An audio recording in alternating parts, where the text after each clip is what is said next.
Bienvenido. Somos Iglesia de Cristo bajo su gracia. Estamos por iniciar. Prepárate.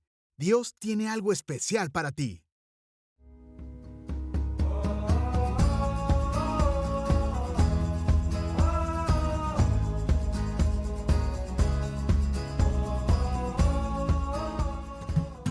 Gracias por conectarte con nosotros. Te invitamos a darle like a nuestra página y a activar las notificaciones para no perderte de nuestro contenido. También nos gustaría que fueras parte de nuestras reuniones presenciales los días miércoles a las 6 p.m. y los domingos a las 4:30 p.m. Estamos ubicados en Barrio San José, calle La Ronda, número 2, Cojutepeque. Ven y comparte con nosotros. Que el Señor te bendiga.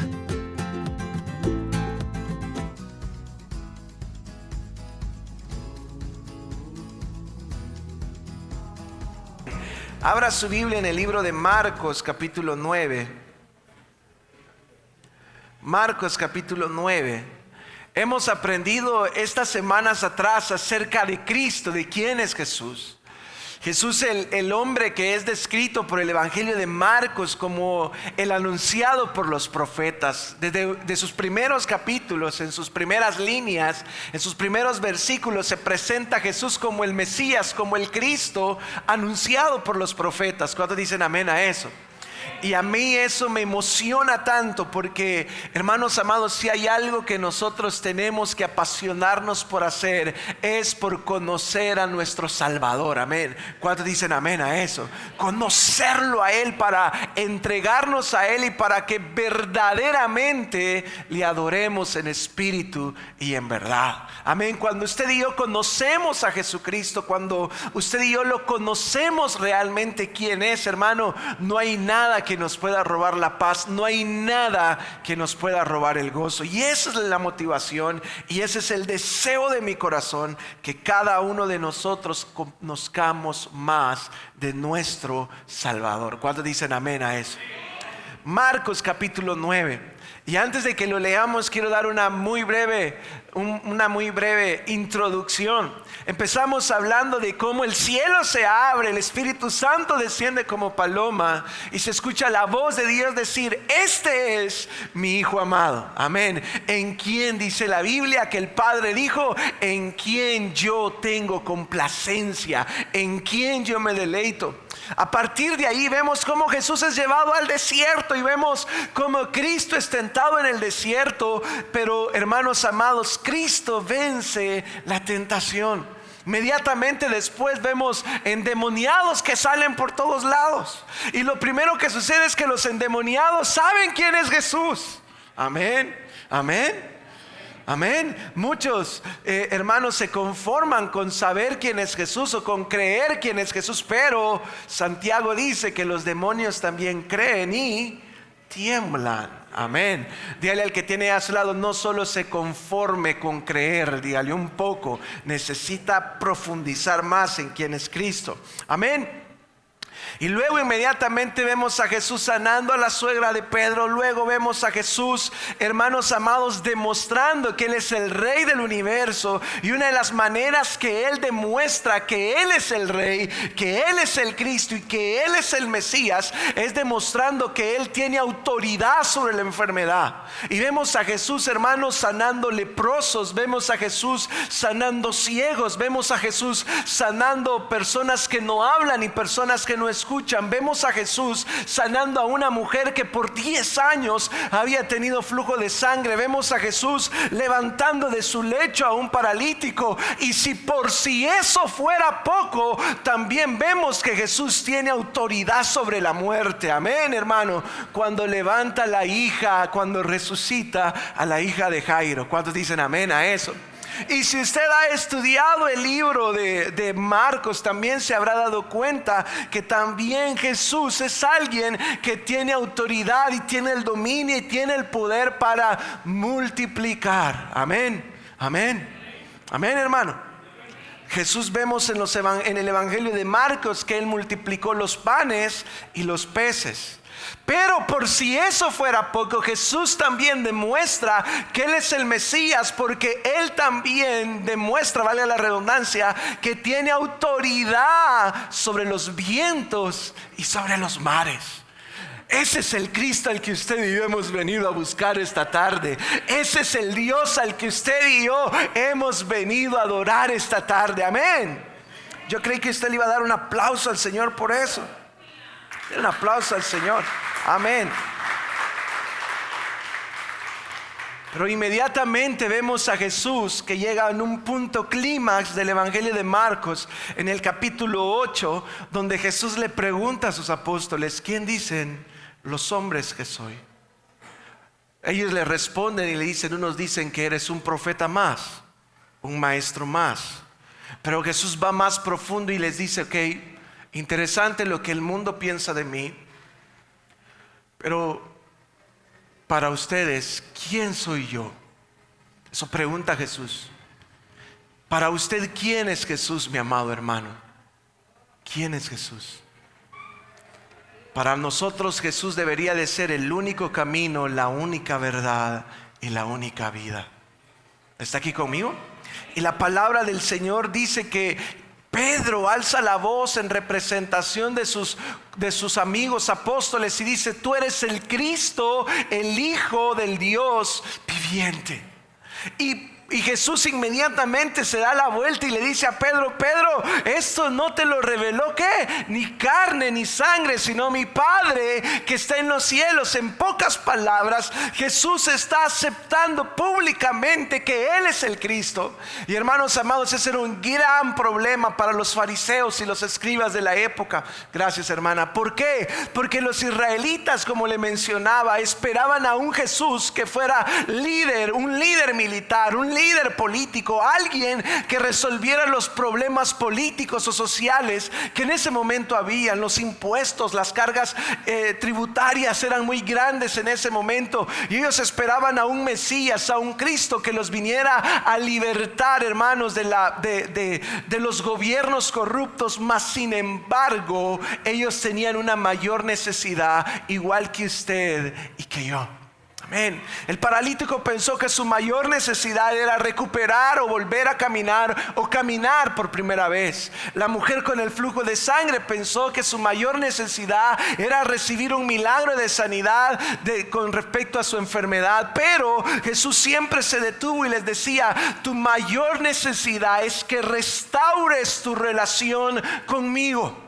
La mayor necesidad que el hombre tiene es restaurar su relación con su Creador. Y la única manera, hermanos amados, es a través de ¿qué? Del perdón. Pero el hecho de recibir perdón no significa que no hay que pagar un precio. Hay que pagar un precio, y ese precio es bien alto, porque no cualquiera puede pagar ese precio. Porque para empezar, el sacrificio que tiene que ser presentado para perdón de pecados tiene que ser perfecto, sin manchas, sin ningún defecto, y ninguno de nosotros cumple ese requisito. Por eso Jesucristo se hizo hombre, y sobre él se ha cumplido la palabra. Él fue perfecto en todos sus caminos, él fue santo. Por eso él es el sacrificio perfecto. Mediante usted y yo podemos acercarnos a Dios confiadamente en el nombre de Jesús. Amén. Él es ese sacrificio perfecto. ¿Está aquí conmigo? Él es el sacrificio perfecto por el cual usted y yo recibimos perdón. ¿Está aquí conmigo? ¿Está aquí conmigo? No importa qué tan malo sea usted. Mira al que tiene a su lado y dígale: no importa qué tan malo sea usted, Dios lo perdona. Dígale: Dios lo puede perdonar. No importa qué tan grave sea su maldad o qué tan agudo sea su pecado. Si usted se arrepiente, el Señor le puede perdonar. Amén. Pero como Pedro estaba entusiasmado con un Cristo, con un Mesías político que viniera a resolver los problemas sociales y políticos. Y es que, mi amado hermano, el verdadero problema del hombre no está fuera del hombre, dice la Biblia, sino que está dentro del hombre. Amén. Amén. Amén. Entonces la palabra del Señor nos enseña que Él vino para transformar el verdadero problema, para solucionar el verdadero problema, y el verdadero problema es el corazón del hombre. Amén. Ese es el verdadero problema, porque nuestro corazón siempre va a desear lo que a Dios no le agrada. Nuestro corazón siempre va a buscar deleitarse en las cosas del mundo. Nuestro corazón siempre se va a deleitar en las cosas vanas de la vida. Por eso es que usted y yo necesitamos un nuevo corazón. Santiago dice que el problema de la humanidad es que no piden y piden mal para gastar en sus propios placeres y en sus propios deleites, dice el apóstol Santiago. Y continúa diciendo Santiago, ¿de dónde vienen los pleitos? ¿De dónde vienen las guerras? ¿De dónde vienen las divisiones? ¿De dónde nacen todos los problemas del hombre? Nacen de su propio corazón. Amén. Así que cuando un ateo se acerque y le pregunte por qué Dios, si Dios es bueno y es grande, ¿por qué Dios no termina con la maldad del mundo? Usted respóndale, porque para terminar con la maldad del mundo tendría que matarte a ti y a mí. Porque el problema es el corazón del hombre. ¿Me estoy dando a entender, hermano? Pero Él se hizo carne para morir, para el perdón de nuestros pecados, y nos dio su Espíritu Santo para que usted y yo seamos transformados, para que un día lleguemos a ser a la imagen de Cristo Jesús. Amén. Amén, hermano. Entonces Pedro reclama, o mejor dicho, trata de exhortar y de convencer a Jesús. Jesús, no digas, porque Jesús dice que Él es el siervo sufriente descrito en Isaías 53. Jesús les dice, miren, esta es la revelación que les traigo. Yo no vengo a sentarme a ningún trono, yo vengo a subirme a una cruz.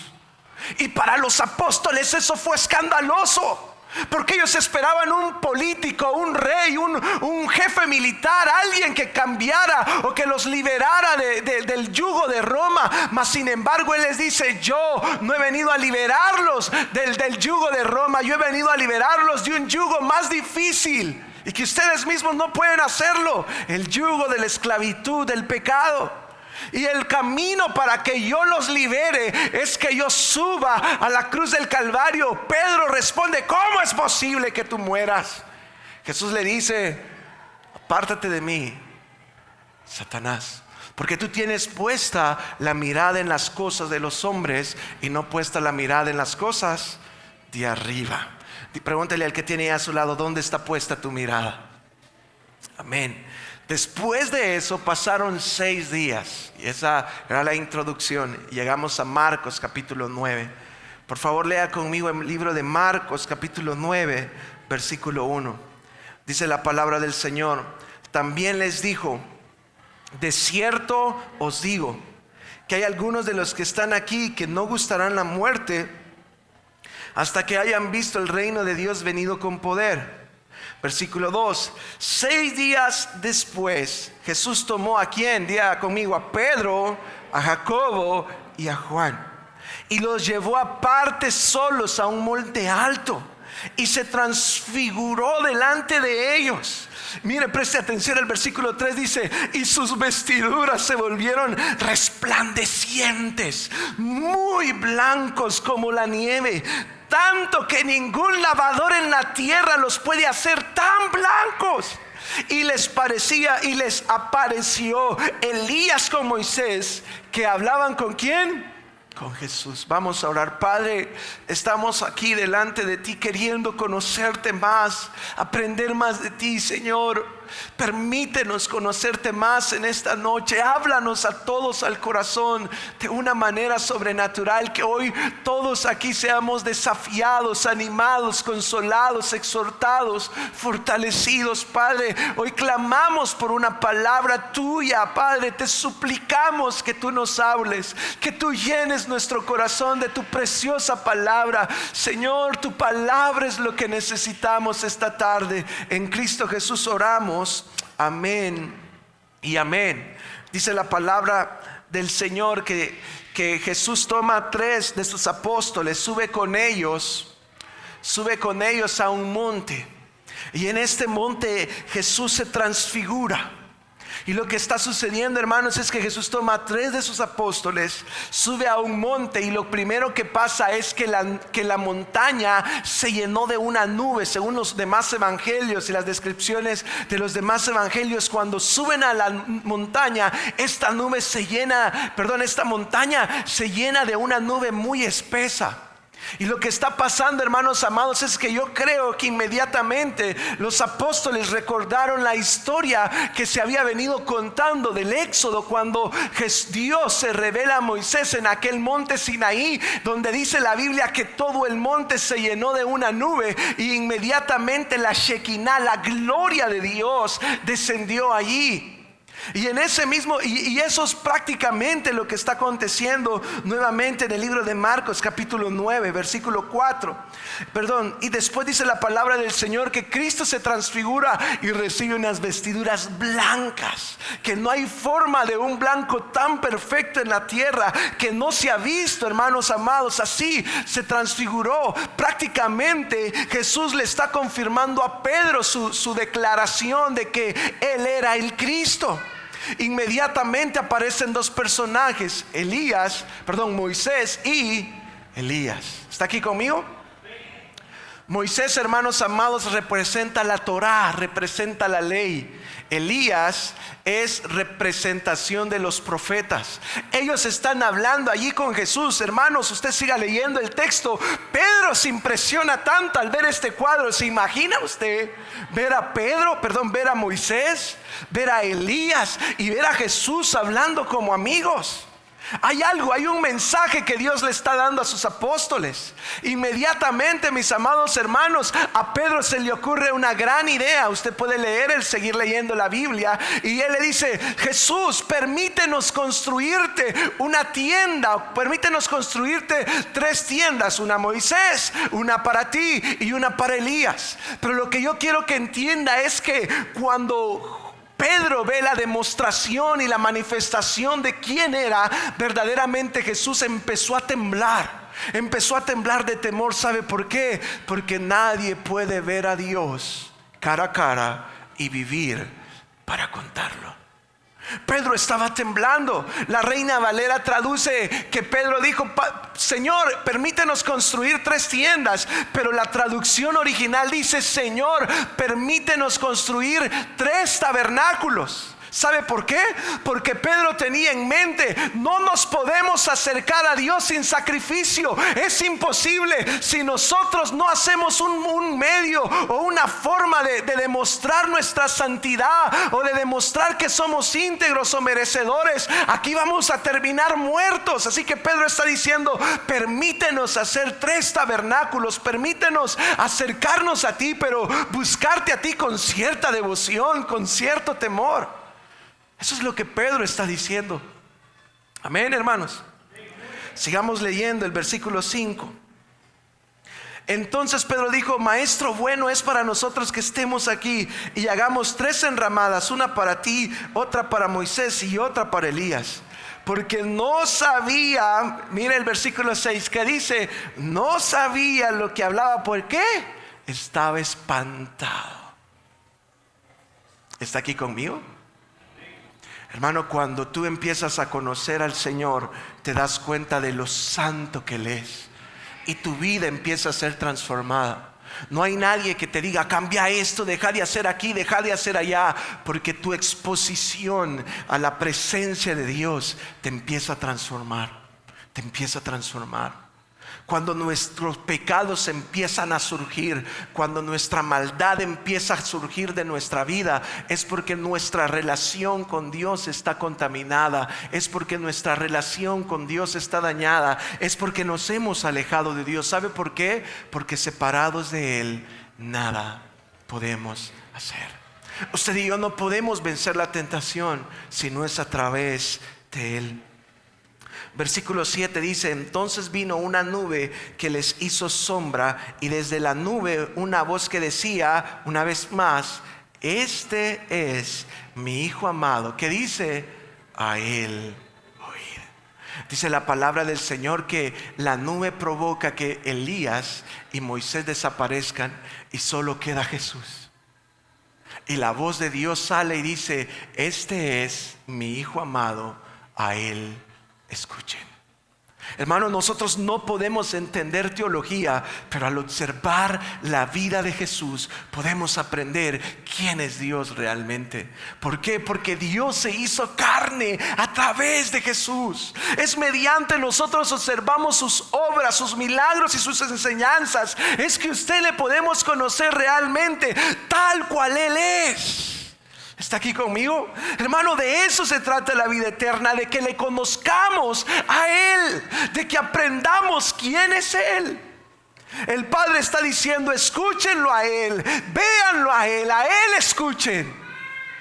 En otras palabras, los profetas, lo que el Padre está diciendo, la Torá, la palabra, la ley, está haciendo referencia a Jesús. Los profetas estaban haciendo referencia a Jesús. Ahora la Torá y las profecías se han cumplido en el Cordero de Dios. En Él se han cumplido toda la palabra. El Padre está diciendo: a Él oír, a Él oír. No escuche el Facebook, no escuche YouTube, no escuche TikTok, no escuche a nadie más. ¿A quién escuche? A Dios, a Jesús. ¿Y cómo lo escuchas? A través de su palabra. Escucha su palabra. El mundo dice: mire, hermano, si usted se mete a ver los noticieros internacionales, a uno le da ñáñaras. Le da ñáñaras. Hace poco un doctor se implantó 5 microchips en la mano. ¿Sabe para qué? Para ya no pagar con su tarjeta de crédito, sino que lo pone ahí en el post y ya paga. Abre las puertas con su mano, ya no necesita llaves, tarjeta ni dinero. Allá andan los microchips. Y uno dice: la marca de la bestia. Pero le cuento que probablemente esa no sea la marca de la bestia. Un día vamos a estudiar Apocalipsis. ¿Está aquí conmigo? De repente uno ve, hermanos amados, matan a un presidente. Esta semana o estas semanas. Ahora Cuba amanecía haciendo protestas. Los cubanos agarraron valor este día para salir a las calles y exigir que se acabe la dictadura. Hermano, el mundo está cambiando. El mundo está cambiando, y mientras usted se escucha que las cosas van a ir en aumento y las cosas se van a ir encareciendo y va a haber escasez y y cada día aparecen nuevas enfermedades y cosas extrañas, uno se asusta y se preocupa. Cuando anunciaron la pandemia, hermano, yo me abatí por mis hijos, ni dormir podía. Yo decía: pobrecitos mis hijos, se van a quedar huérfanos, decía. ¿Está aquí conmigo? Yo pensé que esto se iba a volver un caos, que la gente se iba a andar metiendo a robar para quitarle la comida. Yo compré, sin exagerarle, como 100 fardos de agua en mi casa. Tenía agua hasta decir ya no, hermano. ¿Está aquí conmigo? Porque tenía temor, me llené de temor. Pero si usted y yo nos preocupáramos por conocer a Jesús, aunque nos dieran la peor de las noticias, usted y yo sabemos que nuestro Salvador un día vendrá entre las nubes por su pueblo, y que esta vida solo es transitoria. Amén. ¿Está aquí conmigo, hermanos amados? Cristo viene, amén. Conozcamos más su nombre, conozcamos más quién Él es. Amémosle más para que podamos adorarle en espíritu y en verdad. Amén. Ahora adelántese al versículo 14. Luego Jesús desciende del monte, la gloria de Dios se ha manifestado. Y miren lo que empieza a acontecer. Cuando llegó a donde estaban los discípulos, vio una gran multitud alrededor de ellos y escribas que disputaban con ellos. Y enseguida toda la gente, viéndole, se asombró, y corriendo a él les saludaron. Él les preguntó: ¿qué disputáis con ellos?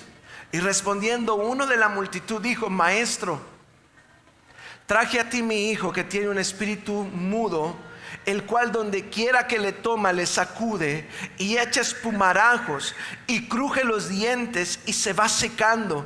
Y dije a tus discípulos que lo echaran fuera y no pudieron.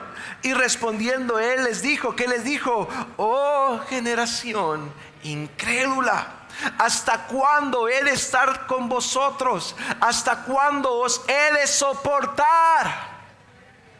¿Está aquí conmigo? ¿Se imagina qué cuadro más yuca? Los discípulos todos sudados de seguro, ya sin garganta, tratando de echar fuera un demonio. Y el demonio no salió. Y la respuesta de Jesús es que el demonio no salió. ¿Por qué? Por falta de fe. Pero este Padre nos da una gran señal, una gran demostración. Y es que, hermanos amados, la fe es dependencia. Usted y yo no podemos decir que tenemos fe si no dependemos completamente de Dios. Usted no puede decir, yo tengo fe de que Dios me va a bendecir, y sigue comprando el billete de la lotería para ver si le saca algo. ¿Está aquí conmigo? ¿Está aquí conmigo, hermano? Usted no puede decir, yo tengo fe que Dios me va a bendecir, y sale corriendo a la cornucopia a deshacerse de aquello que tanto le costó a usted. ¿Está aquí conmigo, hermano amado? Usted no puede decir, yo tengo fe de que el Señor hará algo con mi vida, de que el Señor me va a sorprender y me va a bendecir, y etcétera, etcétera, etcétera, y sigue esforzándose en sus propias fuerzas. Amén. ¿Está aquí?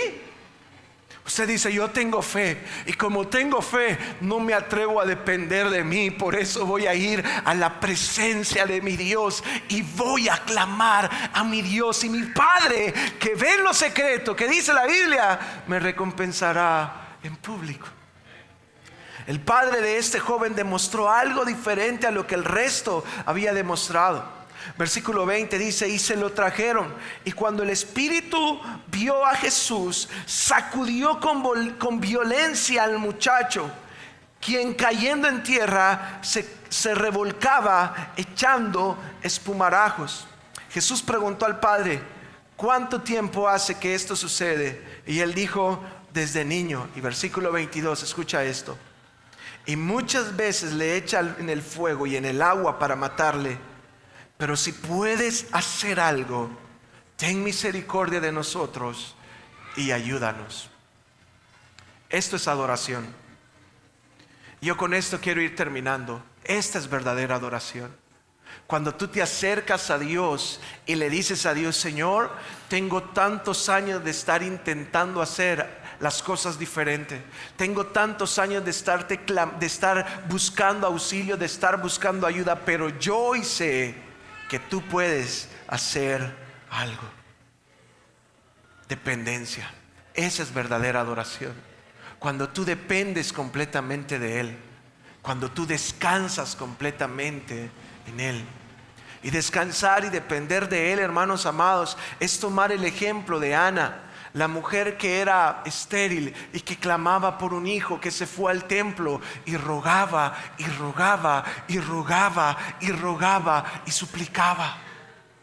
Amén. La Biblia dice que usted y yo tenemos que hacer obras dignas de arrepentimiento. Dignas de arrepentimiento. Si usted quiere cambiar su vida, si usted quiere transformarse realmente, usted tiene que hacer obras dignas de arrepentimiento. ¿Y cuáles son esas obras dignas de arrepentimiento? Buscar a Dios apasionadamente, con todo su corazón, en todo tiempo. Amén. Buscarlo en oración. Si tú quieres que Dios te bendiga, clama que te bendiga hasta que obtengas de Él una respuesta. Y no dejes de clamar, y no dejes de buscar, y no dejes de insistir hasta que obtengas de Él una respuesta. Búscalo insistentemente. Toca su puerta, busca su presencia en oración. Levántate por la madrugada, vigila, ayuna, ora, pero busca al Señor. ¿Por qué? Porque al buscarlo tú estás reconociendo que solo Él puede sostenerte, que solo Él puede cambiarte, que solo Él puede ayudarte, que solo Él puede sanarte y que solo Él puede restaurar tu vida. Búscalo con todo tu corazón. Búscalo con todo tu corazón. Amén, hermanos amados. ¿Cuánto tiempo hace que le sucede esto al hijo de este hombre? Mucho tiempo, desde niño. Versículo 24. inmediatamente el padre del muchacho clamó y dijo: creo, ayuda a mi incredulidad. Jesús le dice al hombre: hombre, ¿cree solamente? Y este hombre era tan humilde, pero tan humilde. Y yo espero que aprendamos de él eso esta noche. Este hombre le dijo: creo, pero a veces también me es difícil creer. Señor, yo creo que tú me puedes ayudar, pero hay días que pienso que no va a pasar. Hay días que siento que mi oración no pasa del techo. Hay días que insisto y siento que es de más seguir insistiendo. Jesús solo le pidió algo tan pequeño, pero al mismo tiempo tan difícil. Cree solamente. Cree solamente. Cree solamente. Y la palabra del Señor dice que este hombre inmediatamente le dice: Señor, yo creo, pero yo te quiero pedir que me ayudes a mi incredulidad, porque quizás mi fe no es suficiente. Porque quizás mi fe no es suficiente o no es auténtica, o porque quizás mi fe es demasiado débil. Pero Señor, ayúdame a creer. Y eso es adoración. Aun cuando el Señor te pide que hagas algo y tú estás emocionado por hacerlo, pero al mismo tiempo sabes que aquello que te pide es bien difícil de hacer. Yo me recuerdo que hace unas semanas, hace unos meses o unos años atrás, yo le decía al Señor: Señor, pídeme lo que quieras, lo que tú me pidas yo voy a hacer. Y como a los 2-3 días de estar orando lo mismo, fue como que sentí una confrontación de parte del Señor y tuve que cambiar mi oración. Y ya no le dije al Señor: pídeme lo que quieras solamente, sino que le dije al Señor: Señor, pídeme lo que quieras, pero ayúdame. Ayúdame a hacer lo que me pidas. Permíteme hacer lo que me pidas. ¿Está aquí conmigo? Versículo 27. Pero Jesús, tomándole de la mano, le enderezó y se levantó. Versículo 26. Entonces el espíritu, clamando, sacudiendo con violencia, salió y quedó como muerto, de modo que muchos decían: está muerto. Pero Jesús, tomándole de la mano, le enderezó y se levantó. Mis amados hermanos, el Señor nos está invitando a creer. El Señor nos está invitando a depender de Él.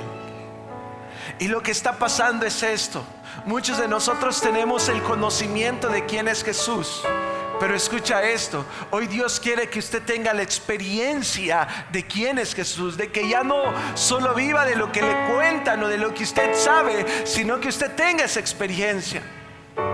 Por ejemplo, es como que le dijeran a usted: mire, aquí en Cojute hay un gran restaurante, la mejor carne asada que usted se puede comer la venden allí. Vaya allí, mire, es tan rico, el lugar es tan bonito, está bien decorado, lo atienden tan bien a uno. Ese lugar es bien bonito. Usted ya sabe la dirección, usted ya sabe dónde queda, usted ya más o menos sabe el menú, usted ya sabe el tipo de comida que allí venden, usted ya lo sabe todo. Lo único que le falta, ¿el qué es? La experiencia. Amén. Lo único que te falta es la experiencia. ¿Qué es lo que tienes que hacer? Un día ir. Y es lo mismo que hemos aprendido hoy con Jesús. Los apóstoles ya habían visto tantos milagros, ya habían visto tanto poder de Dios, ya sabían que Jesús era el Cristo, pero de repente Jesús los lleva al monte, una nube rodea el monte y Dios se revela. Jesús se revela en su naturaleza divina como Dios. Tuvieron la experiencia. Inmediatamente descienden y Jesús libera a un endemoniado. Amado hermano, yo quiero invitarte a que no te conformes con la teoría, a que vayas a la práctica, a que vayas y disfrutes de este Jesús que está al alcance de un clamor, de este Jesús que está tan cerca de usted, que está ahí en su habitación, en la sala de su casa, en la cocina de su casa, en el patio de su casa. Allí está Él, y Él desea que usted y yo no solo sepamos quién es Él desea que usted y yo experimentemos su presencia, experimentemos quién Él es, experimentemos su paz, experimentemos su gozo, experimentemos su fortaleza. No te conformes. Anhela más de Él, anhela más de su presencia, anhela más de su gracia, anhela que Él te llene cada día más. De eso se trata nuestra vida, de conocerle a Él, de saber quién es Él, de cuánto Él nos ama, de todo lo que Él ha hecho por nosotros. Yo quiero animarte o motivarte a que le conozcas cada día más y que aprendas más de tu Salvador, y que no solo le conozcas, sino que puedas disfrutar de su presencia. ¿Está aquí conmigo, amado hermano? ¿Está aquí conmigo todavía, amado hermano? El Señor no quiere simplemente de que usted sepa quién Él es. Él quiere que usted le conozca verdaderamente. Por eso es que en Apocalipsis capítulo 3 versículo 20 aparece una cita muy linda. Esa cita no se puede utilizar para personas que no son creyentes. Esa cita es solo para creyentes, porque esta es la invitación. He aquí, yo estoy a la puerta y llamo. Yo soy Jesús, del que tú has hablado tanto, del que tú has escuchado tanto. Yo soy Jesús del que muchos hablan, del que muchos predican. Yo soy el Jesús que la historia cuenta, que murió en una cruz del Calvario. Yo soy el Jesús que resucitó de entre los muertos. Y hoy yo toco a la puerta de tu corazón. Cuando tocan a la puerta de nuestra casa, ¿qué es lo primero que usted y yo hacemos? ¿Quién? ¿Sí o no? Y terminas escuchando a Jesús. Yo soy Jesús, que estoy tocando a tu puerta para que cenemos juntos, para que platiquemos, para que seamos familia, para que nos amemos, para que aprendas a conocerme, para que no te quedes con la mera teoría, sino que me conozcas verdaderamente. Amén, amén. Hermano, si usted y yo estamos dispuestos a cambiar nuestra relación con Dios por cualquier cosa, es porque simplemente no le conocemos como deberíamos de conocerle. Pero si nosotros un día le llegáramos a conocer como sus apóstoles le conocieron, usted y yo jamás quisiéramos perdernos nada de Él, jamás quisiéramos separarnos de Él. Anhelemos conocerle más. Amén. Anhelemos buscarle más. Amén, hermano. Gracias por conectarte con nosotros. Te recordamos que nuestras transmisiones son todos los domingos a las 10 a.m. Te invitamos a darle like a nuestra página y a activar las notificaciones para no perderte de nuestro contenido. También nos gustaría que fueras parte de nuestras reuniones presenciales los días miércoles a las 6 p.m. y los domingos a las 4:30 p.m. Estamos ubicados en Barrio San José, calle La Ronda, número 2, Cojutepeque. Ven y comparte con nosotros. Que el Señor te bendiga.